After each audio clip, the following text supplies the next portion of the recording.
दिल्ली विधानसभा का जो परिसर है, ये परिसर एक ऐतिहासिक बिल्डिंग है। जब कलकत्ता से, अंग्रेजों के जमाने में जब कलकत्ता से दिल्ली राजधानी ट्रांसफर की गई थी, तो उस वक्त ये बिल्डिंग बनाई गई थी 1912 में।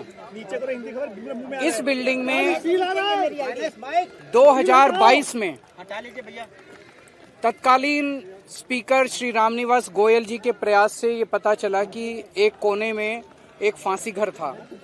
उस फांसी घर में स्वतंत्रता सेनानियों को फांसी दी जाती थी। तत्कालीन स्पीकर साहब ने मुझे एज चीफ मिनिस्टर बुलाया कि इसको हमें टूरिस्ट्स के लिए खोलना चाहिए ताकि लोग इससे प्रेरणा ले सकें। हमने उसका इनॉग्रेशन किया।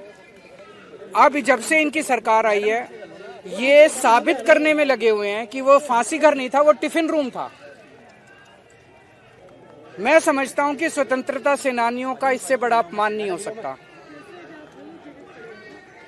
इनके पास आज विधानसभा में मेरे को बुलाया गया था ये कहने के लिए कि साबित करो वो फांसी घर था। तो मैंने कहा वो उस टाइम के स्पीकर साहब ने सारी जांच करने के बाद किया था, लेकिन मैंने कहा आप ये मेरे को बताइए कि आपके पास क्या सबूत है कि टिफिन रूम था, ये फांसी। इनके पास कोई सबूत नहीं है।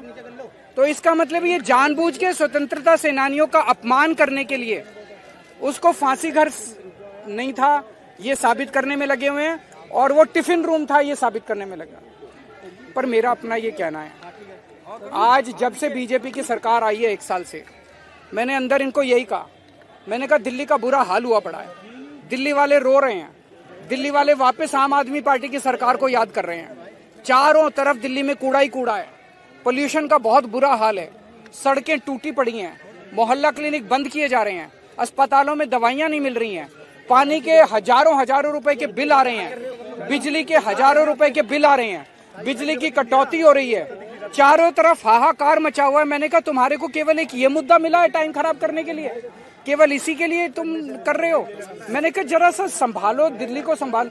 दिल्ली के बारे में बात नहीं, मैं मुख्यमंत्री था, पूर्व मुख्यमंत्री, 10 साल में मुख्यमंत्री रहा, मेरे को भी थोड़ा एक्सपीरियंस है। मुझे खुशी होती अगर इनकी कोई कमेटी मेरे को कहती केजरीवाल जी बताइए सीवर कैसे ठीक करें, बताइए सड़क कैसे ठीक, मैं अपने एक्सपीरियंसेस शेयर करता। मेरे को इससे कोई लेना देना किसकी सरकार है। मैं तो चाहता हूं कि दिल्ली सुधरे, लेकिन इनको दिल्ली चलानी नहीं है, इनका मकसद ही नहीं है दिल्ली, केवल राजनीति करना है। और सबसे बड़ा दुख मेरे को इस बात का हुआ कि स्वतंत्रता सेनानियों को जब फांसी दी जाती थी, ऐसे स्थान को ये लोग ये साबित करने में लगे हुए हैं कि वो फांसी घर नहीं है और वो टिफिन रूम है।